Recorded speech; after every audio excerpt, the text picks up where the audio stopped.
दोस्तों, एक बार आप सभी का आपके अपने चैनल किस्से कहानियाँ और हम में फिर से बहुत बहुत स्वागत है। आज की हमारी कहानी का शीर्षक है मेरा पति मुझे रोज रात बेहोश कर देता।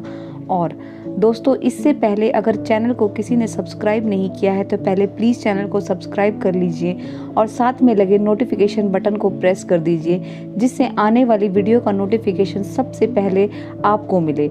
हम इसी तरीके से आपके लिए अच्छी अच्छी कहानियाँ लेकर आते रहेंगे। साहिल हमारी कॉलोनी में रहने वाला बंसल आंटी का इकलौता बेटा था। कॉलोनी की लड़कियां तो बस फिदा थी उस पर, और हो भी क्यों ना। दिखने में वह था ही कुछ ऐसा, एकदम हिंदी फिल्म के हीरो जैसा, और ऊपर से फॉरेन रिटर्न डॉक्टरी की पढ़ाई पूरी करके आया हुआ था। पैसे की भी कोई कमी नहीं थी। उनके यहाँ शादी के लिए तो बस लड़कियों की लाइन सी लगी थी। उसके लिए एक मैं ही थी जिससे उसे शादी करने में कोई इच्छा नहीं थी। इसलिए नहीं कि मुझे उसमें दिलचस्पी नहीं थी, बल्कि इसलिए कि मुझे पता था कि वह मेरा कभी हो ही नहीं सकता, या यूँ कहूँ वह मेरे बारे में कभी सपने में भी सोच नहीं सकता था।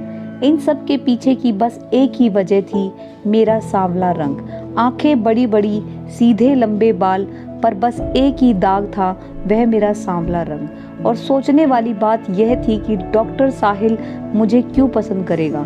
देखा जाए तो बाकी सारी लड़कियां दिखने में मुझसे कुछ ज़्यादा सुंदर, पढ़ी लिखी और अमीर थी, और मैं एक सामान्य परिवार से। एक दिन मुझे कुछ ठीक नहीं लग रहा था। मम्मी ने कहा चलो डॉक्टर को दिखा आते हैं। तैयार हूँ और माँ मुझे साहिल के क्लिनिक पर ले आई। मैंने कहा माँ, तुम मुझे यहाँ क्यों ले आई? इनकी फीस बहुत ज़्यादा है। मैंने कहा चुप रहो तुम, इसी बहाने वह तुम्हें देख भी लेगा, क्या पता तुम उसे पसंद आ जाओ। यह सुनकर मुझे समझ ही नहीं आ रहा था कि मुझे इस बात पर खुश होना चाहिए या बुरा लगना चाहिए। कितनी नामुमकिन सी बात थी यह। हम दोनों फिर अंदर गए। माँ ने अपनी पहचान बताई कि वह साहिल के पापा के दोस्त की पत्नी है। साहिल ने भी कहा हाँ, पहचाना मैंने आपको। मैंने कहा यह मेरी बेटी पूजा, इसकी तबीयत ठीक नहीं है आज।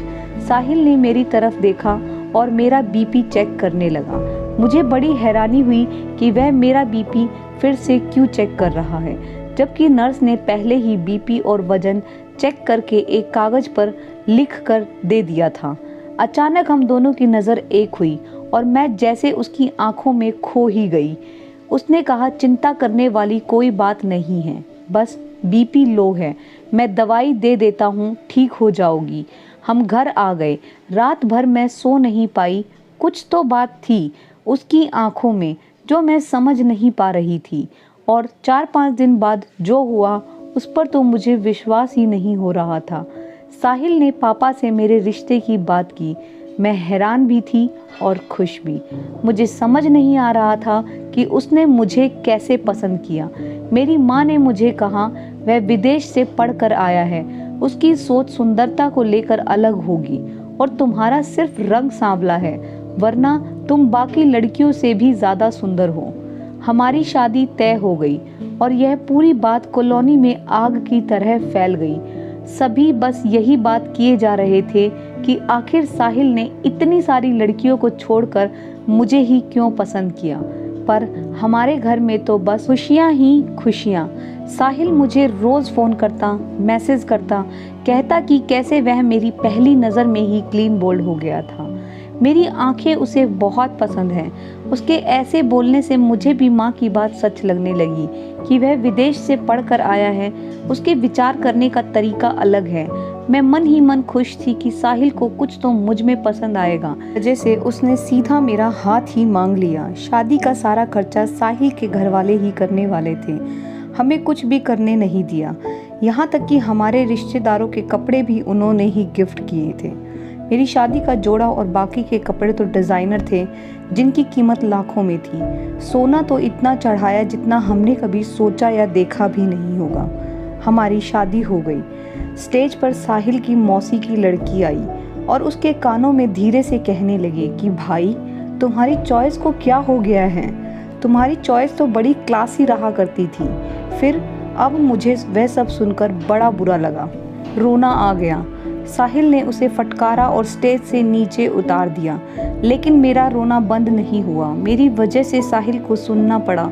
शादी हुई और मैं साहिल के घर पहुंची, पर उसे घर तो कहा ही नहीं जा सकता था, वह तो महल था। वहां पहुंचने पर मुझे साहिल के कमरे में बैठा दिया गया। थोड़ी देर में साहिल कमरे में आया, पर मैं मौसेरी बहन के शब्द भूल ही नहीं पा रही थी। साहिल ने मेरी तरफ देखा और कहा, तुम अभी तक वही सब कुछ सोच रही हो? मैं उसकी तरफ देखे ही जा रही थी। वह बोला, ऐसे क्यों देख रही हो? यही तो सच्चा प्यार होता है, बिना बताए अपने जीवन साथी के मन की बात को जान लेना। मैं आज खुद को बहुत खुश नसीब समझे जा रही थी। उसने कहा, और चिंता मत करो, मैं तुम्हें इससे भी बाहर निकालूंगा। और आज मेडिकल ने इतनी तरक्की कर ली है, कितने उपाय हैं जो किए जा सकते हैं। कुछ इंजेक्शन से ही तुम्हारा रंग साफ हो जाएगा, राह खिल उठेगा। तुम मुझे ऐसे ही अच्छी लगती हो, पर तुम्हारी आंखों में आंसू नहीं देख सकता, इसलिए मैंने सोचा कि गोरा करने वाले इंजेक्शन की मदद से तुम्हें और सुंदर बनाया जाए। सच में ऐसा हो सकता है? बिल्कुल हो सकता है। हम तो कल से ही ट्रीटमेंट शुरू कर देंगे। मैं मन ही मन बहुत खुश होने लगी और सोचने लगी कि अब बाकी लड़कियों की तरह मैं भी सुंदर दिखूंगी। मैं अब हसीन सपने सजाने लगी। भले ही एनआरआई था, पर उसके विचार और व्यवहार से ऐसा बिल्कुल भी नहीं लगता था। उसका स्वभाव और रहन सहन एकदम सामान्य इंसान की तरह था।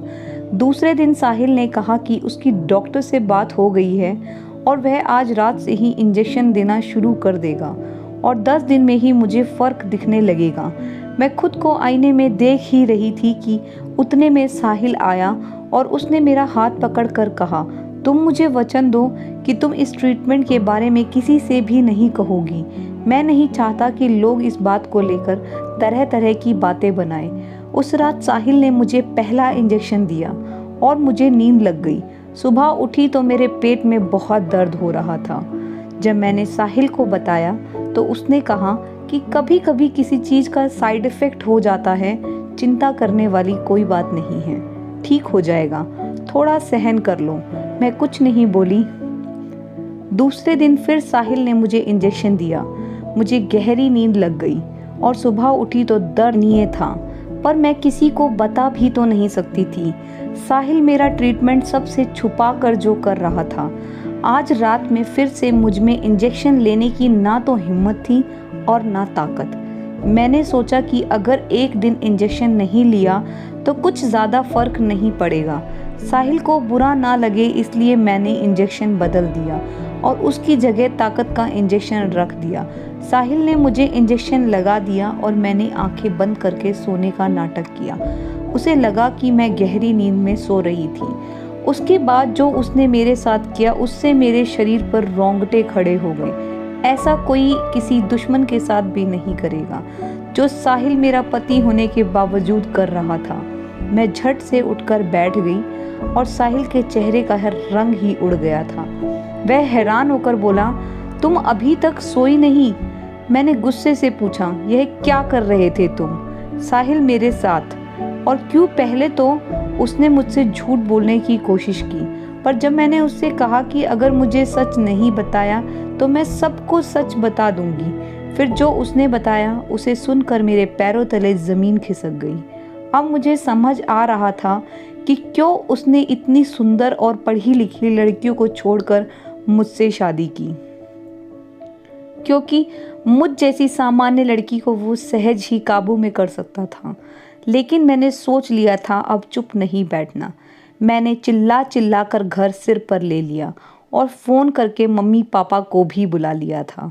शादी के तीसरे दिन ही मैं अपने मायके आ गई। के लोग तरह तरह की बातें बनाने लगे, जैसे कि सब कुछ मेरी वजह से ही हुआ हो। मेरे चरित्र पर उंगली उठाने लगे, पर मैं डरी भी नहीं और चुप भी नहीं बैठी। मेरी एक सहेली का पति वकील था। उसकी मदद लेकर मैंने साहिल के विरुद्ध एक केस फाइल किया। मेरी माँ ने मुझे रोकने की बहुत कोशिश की, पर मैंने सोच रखा था कि साहिल जैसे इंसान को उसके कर्मों की सज़ा तो मिलनी ही चाहिए। उसका असली चेहरा सभी के सामने आना चाहिए। केस की तारीख आई, सारी मीडिया जमा थी वहाँ। मैंने कोर्ट में शादी की सारी हकीकत दरअसल साहिल पहले से ही शादीशुदा था। उसने विदेश में ही एक लड़की से शादी कर ली थी और वह उससे बहुत प्यार भी करता था, लेकिन वह लड़की माँ नहीं बनना चाहती थी, जिससे कि उसके शरीर पर कोई फर्क पड़े। और साहिल चाहता था कि उन दोनों का बच्चा इस दुनिया में आए। इसके लिए उसने मेरा इस्तेमाल किया और जानबूझकर मेरा इस्तेमाल किया। जैसी गरीब और सादी लड़की से शादी की, उसे उन दोनों का बच्चा मेरे गर्भ में बढ़ाना था। वह बच्चा पैदा होते ही बच्चे को लेकर मुझे तलाक देकर अपनी पत्नी के पास चले जाने वाला था। अपने देश में सरोगेसी गलत होने के कारण और मेरी रजामंदी के बिना वह मेरे गर्भ में अपना बच्चा कैसे रख सकता था। इसलिए उसने झूठ कहकर कि वह मुझे गोरे होने का इंजेक्शन दे रहा है, वो मुझे इंजेक्शन देकर बेहोश कर मेरा चेकअप करता था। जिस रात मैंने इंजेक्शन बदल दिया था, उस रात को वह आईवीएफ के द्वारा मेरे शरीर में अपने और अपनी पत्नी के एग प्लांट करने वाला था। उसकी पत्नी को अगर बच्चा नहीं चाहिए था या फिर उसके शरीर खराब नहीं करना था, इसका मतलब यह तो नहीं कि उन दोनों को मेरी जिंदगी बर्बाद करने का हक था। मेरे वकील ने साहिल के खिलाफ ठोस सबूत पेश किए। जो लोग पहले मेरे चरित्र पर उंगली उठा रहे थे, वही लोग आज साहिल के घर वालों पर नाम रख रहे थे। मेरा और साहिल का तलाक हो गया। मैं आज अकेली थी, पर मेरी किस्मत मेरे साथ थी, या यूं कहें कि भगवान ने उस रात मुझे बुद्धि दी और मैंने इंजेक्शन बदल दिया। यह कहानी हमें सीख देती है कि सभी माता पिता ने अपनी बेटी के लिए अमीर लड़का ढूंढने की जगह चाहे गरीब लड़का ढूंढें, पर संस्कारी लड़का देखें। क्योंकि अगर 2 टाइम का खाना और सम्मान मिले तो कोई भी लड़की सुख में शांति से रह पाएगी, लेकिन अगर इंसान ही खराब है तो वह कभी भी सुखी नहीं रह सकती। मैंने ये कदम इसलिए उठाया ताकि आगे से कोई भी लड़की लड़के की गलती के कारण उसकी बलि ना चढ़े। दोस्तों, अगर कहानी पसंद आई है तो कमेंट में अपनी प्रतिक्रिया जरूर देना और चैनल को लाइक और सब्सक्राइब जरूर करना।